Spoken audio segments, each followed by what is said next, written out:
Eu sempre fiquei preocupado, depois de alguns episódios que aconteceram com amigos, não? De que nós deveríamos ter mulheres também aqui falando no nosso seminário da feiticeira, que aliás é da feiticeira, não é do feiticeiro.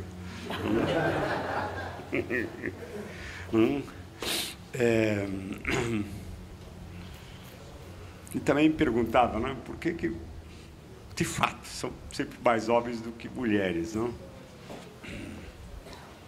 Uma resposta óbvia foi, talvez porque eu tenha mais amigos homens do que mulheres. Ou talvez porque minha mulher não me permita ter amigos mulheres.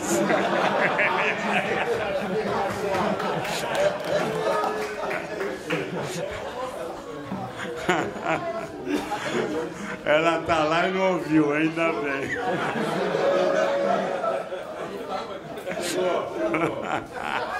Repete agora, repete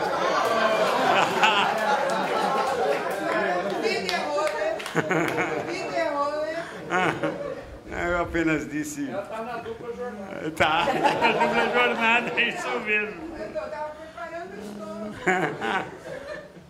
Não, eu estava dizendo por que aqui no seminário sempre há mais homens do que mulheres, aliás, poucas vezes mulheres.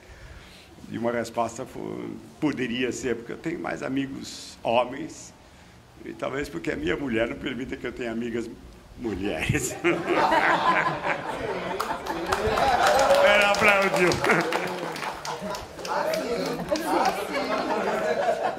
Eu veto mesmo. Eu veto é cláusula pétrea.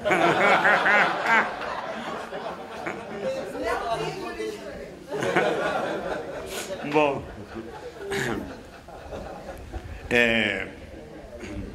bom, nós temos, enfim, como eu disse, o círculo fechou, acho, não? Nós tivemos uma apresentação abrangente de enfim, uma proposta de uma política democrática para o Poder Judiciário. Não? Depois tivemos uma reflexão das dificuldades de você lidar com isso, não? Uma proposta democrática, não? De uma política democrática para o Poder Judiciário significa assumir inteiramente de que o Poder Judiciário entra, como os outros poderes, no circuito da gestão. É isso que está acontecendo. Quer dizer, aquela figura que existia há anos atrás, da independência do juiz, ela está sendo, se não está desaparecendo, ela está sendo seguramente enfraquecida, não? Por conta da questão da gestão. Você tem que colocar novas regras para o julgamento, deixa de ser convicção, respeito à lei e à Constituição, e começa a ser a principal regra de gestão que nós vivemos hoje, que é limpar a mesa. É isso que está acontecendo. Sob pena de os conflitos ficarem de fora e nós perdermos a ideia do Estado democrático de direito. Pelo menos com assento no Estado. Fica de fora. Que foi o que Torquato trouxe como desafio. Começa a ficar de fora. E o risco de ficar de fora é que você pode ter um passo imediato para outras formas de ficar de fora. Enfim, grupos que controlam a vida de muita gente dentro de uma penitenciária. Isso é possível de acontecer, a gente sabe. E no desespero, enfim, eu tenho o meu motorista, faz 6 anos que ele espera receber R$29 mil de um carro que ele devolveu ainda dentro do período que estava com garantia. Ele ganhou finalmente, e o dinheiro não sai da conta da justiça, ele está lá desesperado querendo receber o dinheiro. Uma vez eu conversei com ele e falei assim, o que você acha disso? Ele falou, doutor, é horrível, lá onde eu moro, isso não acontece, não. No bairro onde eu moro, isso não acontece. Tem muita gente que apela para outras formas. Ele foi muito sincero. Óbvio que ele não faz isso, enfim, é outra cabeça, mas tem muita gente que seguramente faz. Esse é o nosso receio de começar a perceber não só o aparecimento de ONGs ou de entidades que decidem, e tem que decidir de fora, associações médicas que têm que tomar a sua decisão, e a gente não consegue pôr o bedelho lá dentro, mas acontece também nesse limite, nesse extremo. O que faz, seguramente, importante o aparecimento de ânima feminina dentro da gestão da justiça. Acho que ressaltar isso foi importante. Enfim, as divindades todas são femininas, mas, enfim, eu tive uma orientanda que escreveu uma tese sobre isso. Não? A ânima, a alma da justiça é feminina. Infelizmente, a gestão é masculina, não? Mas a ânima é feminina, é mesmo. Não? E o que faz com que você consiga lidar com essa expansão a qual você falou, não? De estar sempre à disposição e sempre querer abrir mais espaços e espaços. Não? Talvez o homem abra esses espaços um pouco a contragosto, ou se sente meio constrangido em fazer isso. A sensação é que ele está abrindo exceções. E a ânima feminina não é essa. Você não está abrindo exceção, você tem que ir por aí mesmo. Esse equilíbrio talvez seja importante para nós percebermos o papel do feminino na distribuição da justiça. Talvez um tema para a gente refletir. Mas acho que, obviamente, o foco prático na nossa discussão está na apresentação do projeto para uma justiça democrática no século XXI. Nós sentimos a preocupação com a gestão no sentido de conseguir efeitos. Efetividade, no sentido do Barroso, a efetividade ela é, de um lado, algo que você constata.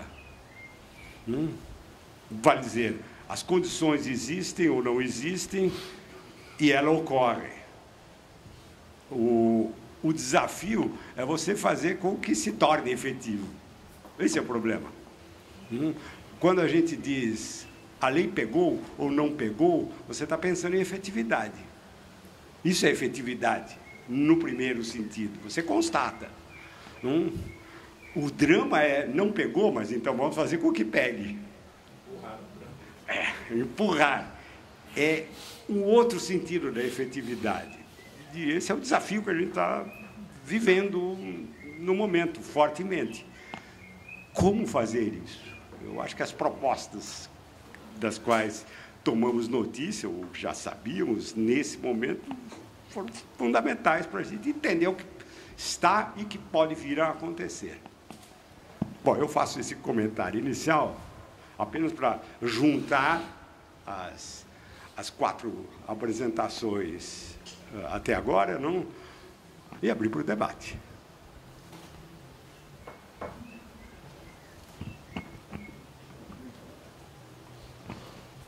Sérgio.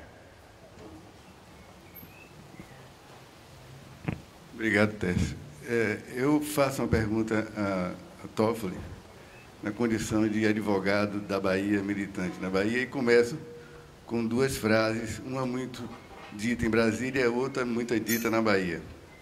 A dita em Brasília é que no Brasil existem 3 tipos de justiça: a boa, a ruim e a da Bahia. A segunda frase, dito muito na Bahia, é que advogar na Bahia é um inferno. Na verdade, o povo não tem acesso à justiça na Bahia. Justiça de primeira instância, que é exatamente aquele momento em que o pobre mais precisa da justiça, ele precisa da justiça de primeira instância, onde vai acudir com seus problemas mais próprios. O caos é absoluto. Ninguém consegue, nenhum advogado, nenhum processo é despachado na Justiça Estadual voluntariamente. Para qualquer despacho é necessário que o advogado vá lá várias vezes pedir sentenças, no mínimo 30 visitas para conseguir uma sentença. Aquela lista que o CPC de antiguidade estabelece não é respeitada. Os sistemas de informática, nós temos pelo menos 3 ou 5, né? Processos eram físicos, em primeira instância, se determina que sejam informatizados, então não podem mais peticionar até que informatize, passa-se 1 ano ou mais para informatizar. Quando consegue uma sentença, você apela para o tribunal, no tribunal eles imprimem tudo para julgar. Quando o processo vai para o STJ, digitaliza novamente, para ter ideia do caos administrativo que é lá. Coincidentemente, a Justiça Federal, que era excelente, você não precisa pedir para despachar, mas cada petição demora 2 meses para um juiz despachar. Então, some esses tempos neutros, aguardando despacho, aguardando publicação. Uma simples perícia demora 3 anos, porque o juiz despacha, depois de 2 meses de um requerimento, vai publicar 1 mês depois, nomeia esse perito, some-se 2 meses a cada despacho. O processo se eterniza. Eu tenho uma apelação no TRF que tem 13 anos para ser julgada, de cliente meu, não foi julgada ainda. Então, quando se fala de gestão, que para mim é o problema principal, e desde quando, 20 e poucos anos atrás, quando Antônio Carlos Magalhães deixou de dominar a Justiça da Bahia, eu imaginei, agora vai resolver. Uma nova mesa diretora ocupou o espaço e nada foi resolvido. Cada gestão nova do tribunal que aparece, nada é solucionado. CNJ já foi lá várias vezes, os relatórios são destruidores, mas não há uma política de gestão. E aí a pergunta que eu lhe faço, do ponto de vista do CNJ, há algum projeto? Eu imagino que o problema da Bahia não seja só da Bahia, é o pior do Brasil, certamente, tribunal. Mas há algum projeto do CNJ para estabelecer diretrizes e dar realmente eficiência à justiça de primeiro grau? As metas, né?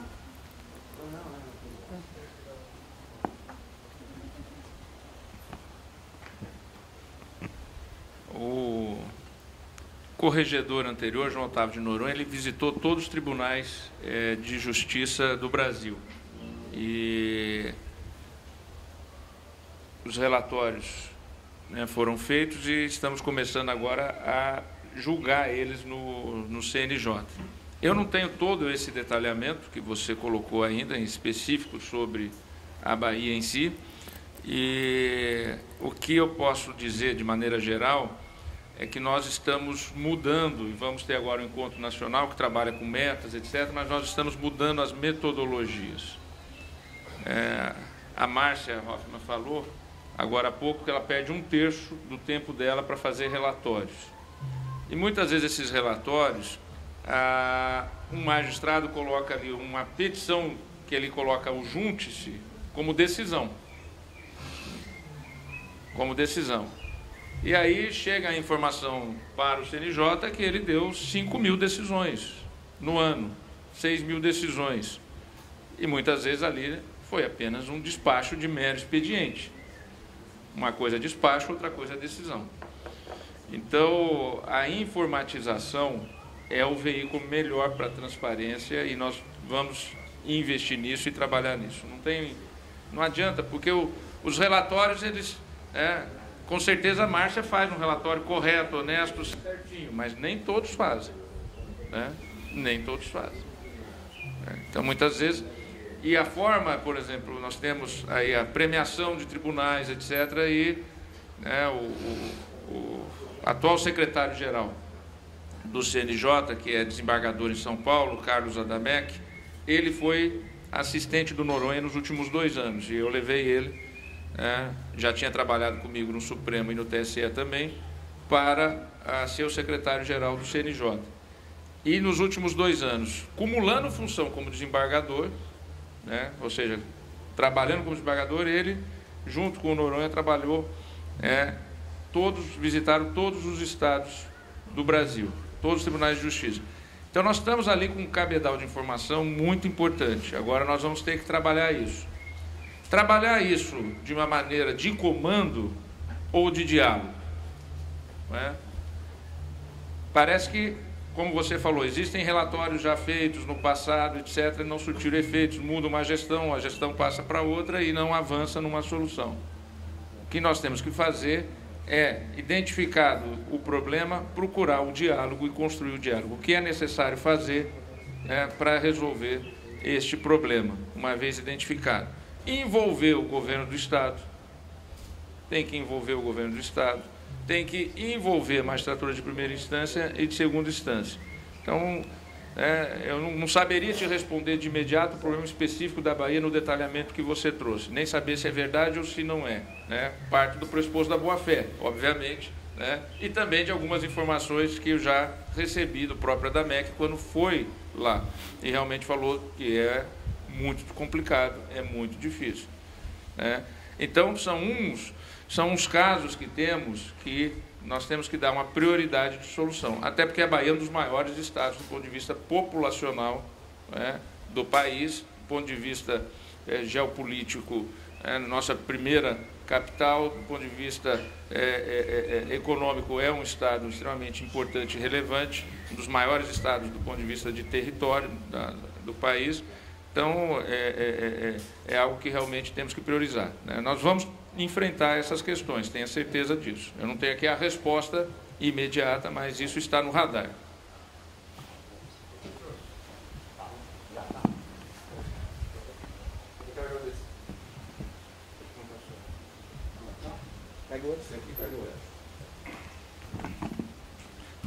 Bom, agradecer todas as palestras da mesa, né? Enfim, professor Adeodato e professor Torquato, é sempre um prazer ouvir, né? E a doutora Márcia também. Enfim, aí eu tenho mais que aprender com essas falas, né? Do que qualquer questão. Quer dizer, então vou fazer só 2 perguntas rápidas para o ministro Toffoli.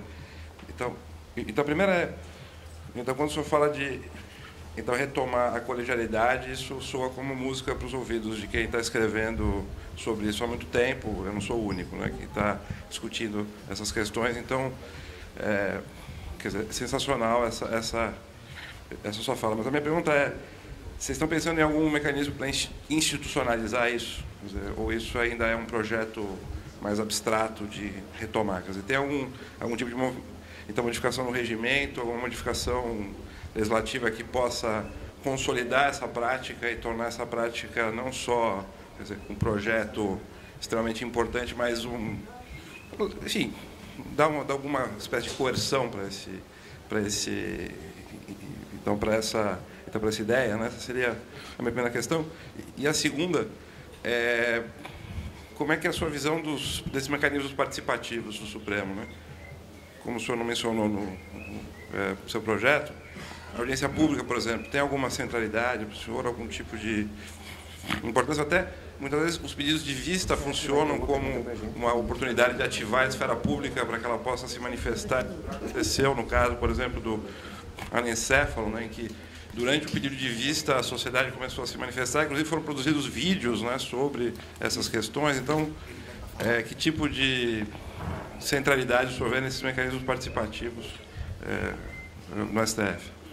Quanto à colegialidade, os casos que estão sendo decididos eventualmente monocraticamente, tivemos um nesse período que foi exatamente o das ações que ocorreram nas universidades e faculdades, em que a Procuradoria-Geral da República entrou com uma DPF, a ministra Carmen Lúcia, no sábado, deferiu a liminar a de referido do plenário, na quarta-feira estava sendo julgado, e na quinta encerrado o julgamento. Então, é isso. Isso, às vezes, altera um pouco a pauta, altera. Nós estávamos com uma pauta que nós estávamos julgando ela completa todos os dias. Com a entrada desse caso em julgamento, nós dedicamos 2 sessões a esse caso, mas a importância e a relevância indicavam essa necessidade, e isso um pouco que alterou a pauta dos outros processos que acabaram se acumulando, né, porque a nossa intenção era esgotar sempre a pauta, como vínhamos fazendo até esse julgamento em início de novembro. Talvez aqui você entenda um pouco por que não se colocava esses casos em julgamento, porque se você tem um planejamento, você tem uma pauta, e esse caso que é dado a liminar, ad referendo, né, tem que ocupar esse lugar, ele um pouco que altera a rotina ou a programação. Mas o fato é que a gente tem que colocar, nós temos que fazer. Então, o que eu já orientei a assessoria, a Daiane está aqui, a secretária-geral, a secretária das sessões, a Carmen, elas estão preparando o seguinte, estamos deixando o seguinte, nós vamos soltar a pauta do semestre, como eu falei, mas vamos fazer o seguinte, Celso, nós vamos colocar a cada 3 sessões com pauta, uma sem pauta, porque você, então, aquilo que sobrar, você vai para aquele 4º dia. Então, nós vamos fazer uma programação assim, e as 2 últimas semanas de junho vamos deixar em aberto, porque para a gente ter uma programação que realmente a gente cumpra aquela pauta. Se nós preenchermos todos os dias, aí vem uma cautelar de referendo do plenário que você tem que pautar, né? Aí você ficaria naquela disjuntiva, vou desorganizar toda a minha pauta, né, e pautar, ou eu não vou pautar? O que você optava no passado? Não pautar. Não pautar. Como fazer essa colegialidade? É pautando, né? Então, por isso, eu vou organizar a pauta de uma forma que você tenha a possibilidade. É óbvio que não dá para combinar com os russos, como diria o Garrincha, não dá para eu adivinhar quantas causas se apresentarão, né, desse tipo. Então, você tem que fazer um pouco um exercício de tentativa e erro. O que nós raciocinamos, conversando com a assessoria, né? Aliás, aqui aproveito para dizer o seguinte, ninguém faz todo esse planejamento e esse trabalho sem uma boa assessoria, excelente assessoria. É evidente tanto no Supremo quanto no CNJ, e aqui fica o meu agradecimento aí na pessoa da Daiane em relação a todos, tanto do Supremo quanto do CNJ. Você tem que ter uma boa equipe, né? Uma equipe que seja cooperativa e que tenha assim, essa forma de trabalhar que eu oriento. Então, nós vamos fazer isso, nós vamos fazer cada 3 dias com pauta, um dia sem pauta. Não é que não vai ter processo naquele dia vai ser o dia que vai ficar em aberto para aqueles casos que se somarem. E qual é o meu objetivo? Nas cautelares que foram ser dadas em processo ad referendo do plenário, na minha gestão, eu vou pautá-las de imediato, né? E conversando com os colegas, nós vamos fazer a programação, né, daquelas que já foram deferidas e que têm que ser colocadas para o colegiado, né, de maneira dialógica. Então, já vários colegas já encaminharam, né, nós pedimos a todos os gabinetes que encaminhassem processos com prioridade para nós fazermos a pauta. Ou seja, na minha gestão a pauta vai ser também mais coletiva. Não vai ser uma construção do presidente, mas sim uma construção, né, obviamente que com a arbitragem do presidente, né, porque tem vários processos em pauta, mas com essas prioridades que eu falei inicialmente e colocando a julgamento. Em relação à participação e audiências públicas, etc., eu acho que, para além das audiências públicas, uma pauta pré-programada com tanta antecedência vai permitir exatamente que a sociedade possa ter uma participação maior nas causas que vão ser julgadas.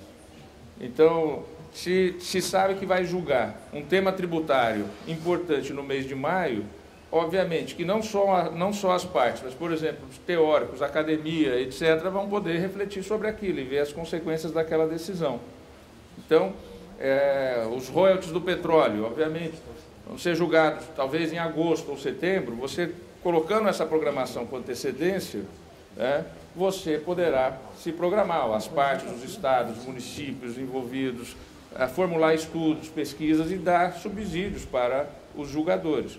A minha ideia é lançar a pauta do semestre no final agora de dezembro, então torná-la pública, e depois, ao vencer cada mês, lançar o mês seguinte. Então, quando terminar o mês de fevereiro, eu já quero lançar o mês de agosto. Quando terminar o mês de março, eu lanço o mês de setembro. Ou seja, de uma forma, Tércio, que você sempre vai ter 6 meses de antecedência. E isso, de alguma maneira, se institucionalizar, né, como iniciou com o Jobim lá atrás e se institucionalizou. Agora, a convocação de audiências públicas, ela é uma decisão do relator, não é da presidência. Né?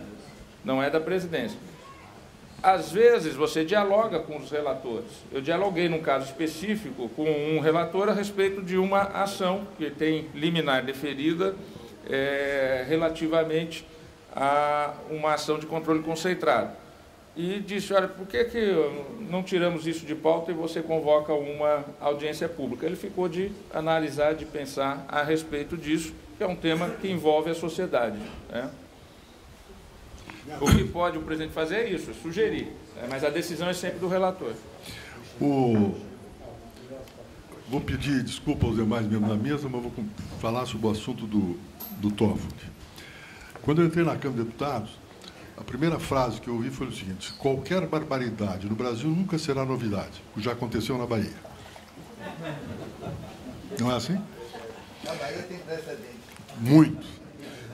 O problema, tem uma questão política envolvida em toda a apresentação do Toffoli e que foi extraordinária, absolutamente extraordinária. Ou seja, ele sabe do que se trata. Porque às vezes a gente fala muito sobre as situações macro, mas no micro que funciona acaba não esquecendo. E há uma decisão a ser tomada e que eu creio que já foi tomada. Eu me lembro, quando nós começamos aquele negócio da justiça em números, eu tinha duas oposições graves, a Bahia e São Paulo. A Bahia porque não queria abrir os números, e São Paulo porque se considerava independente do país naquela síndrome da Revolução de 32. Que é verdade. As universidades são paulistas, são estaduais, tudo é estadual, e eles tinham um horror de saber de que poderia Brasília, através do CNJ, examinar números. E eu tive que dar uns contrões, mas uma coisa funcionou. Havia uma absoluta consciência de desnecessidade daquele trabalho. E por quê? Não era uma questão de bandidos, de má-fé, não era nada disso. É de que o compromisso que se assistia da magistratura naquele momento era com o caso concreto. Se fazia justiça no caso concreto. E se tinha agido ou não de acordo com a sua consciência. Eu abro um parênteses. A definição de consciência melhor que eu conheço é do Mencken, Henri Louis Mencken, aquele jornalista bostoniano. A consciência nada mais é do que uma voz interior que nos adverte que pode ter alguém olhando. Bem, o problema tem que tomar uma decisão. Todo esse trabalho de gestão tem que ser construção para o futuro. E você não vai construir o futuro retalhando o passado. Não adianta identificar responsabilidades na situação que se encontra. Se você começar a tentar construir soluções de futuro, apontando e fulanizando as causas das deficiências, não avança. Se alguém quiser que seja outro, não que aquele tente modificar, porque se tentar fazer isso, a retaliação do passado impede a construção do futuro. E tem que ficar claro nesse sentido, porque senão nós temos a mania de fulanizar. O sujeito fez isso, e aí já começa aquela síndrome de conspiração. Não, ele fez isso porque pretendia fazer aquilo, aquela coisa que tu falaste lá anteriormente. Eu creio, Toffoli, que a tua programação, primeiro, é lúcida. É coisa que dá para fazer em 2 anos. Segundo, ao que eu entendi, não quer saber de fulanizar culpas. Foi a gestão do fulano, foi a gestão do ciclano que tentou, que criou o problema. Ou seja, é necessário exatamente ter essa lucidez. Por exemplo, veja o caso que você referiu, e eu achei extraordinário, em relação à repercussão geral. A repercussão geral, que era um instrumento de defesa, acabou banalizada, porque tudo virou repercussão geral. Ou seja, não há... Porque na repercussão geral, sim, há um juízo político. Há um juízo político de conveniência acoplado à necessidade. Essa repercussão geral, quando se criou esse tema, foi naquela reforma da emenda 45, e nós sentimos aquela necessidade. E queríamos voltar, e o Moreira Alves queria voltar para a avocatória. Aí eu disse a eles, olha, e é verdade, olha, vamos fazer um modelo similar, mais moderno, mas não podemos usar a palavra vocatória. Se usar a palavra vocatória, ninguém vai ler sobre o assunto e vai ser contra. Foi excomungado. Aí eu disse para o Moreira Alves, Moreira, por favor, um nome complicado, que ninguém consiga entender muito. Aí ele inventou essa história. Repercussão geral das matérias constitucionais discutidas. Ficou grande, ninguém se deu conta. É verdade, é verdade. E nós sabemos muito bem, é uma questão estratégica. Ninguém precisa de professor de retórica. Hã? Bem intuitivamente. Pois é, então observa. Nossa profissão. E é fundamental, Toffoli, olha. Então deixa o Jobim fazer a reforma tributária. Olha, o Toffoli realmente foi extraordinário. Foi extraordinário porque a gente começou isso lá atrás, todo mundo começou. O velho Vitor Nunes iniciou essas tentativas lá atrás. Depois nós continuaram outros. O Pertence agravou também essa coisa. Eu mexi alguma coisa. E é fundamental que se tenha, que nós estamos lidando, e tu está lidando não com o tempo histórico da nossa geração. Tu está lidando com o tempo histórico da nação. E se nós confundirmos o tempo histórico da nação com o tempo histórico da nossa geração, nós não vamos fazer nada. Porque só nós gostaríamos de fazer aquilo que a gente possa se apresentar como herói, por ter feito e obtido resultados. Não, isso vai acontecer daqui a 20 anos. Isso é um problema. Eu vi aquela a demonstração sobre a vigência da reforma tributária. É exatamente isso. Eles não estão tratando com a nossa geração e com os negócios de hoje. Nós estamos tratando da construção de um futuro de 50 anos na história de um país, é uma porcaria. Não significa nada. Agora, para nós significa, nós vamos estar todos mortos, pelo menos eu. Então, a minha objeção, a minha intervenção é somente para te cumprimentar. Cumprimentar realmente. Ou seja, o fato de você pegar essa pauta e estabelecer uma distância viabiliza que, quando houver a decisão, não há necessidade de pedir de vista. Porque o tema já foi posto. E as outras pessoas que hoje reclamam a participação terão a obrigação de fazê-lo. Algumas não vão fazer. Porque é muito mais fácil reclamar do que fazer alguma coisa. Você fez exatamente isso. Parabéns, viu?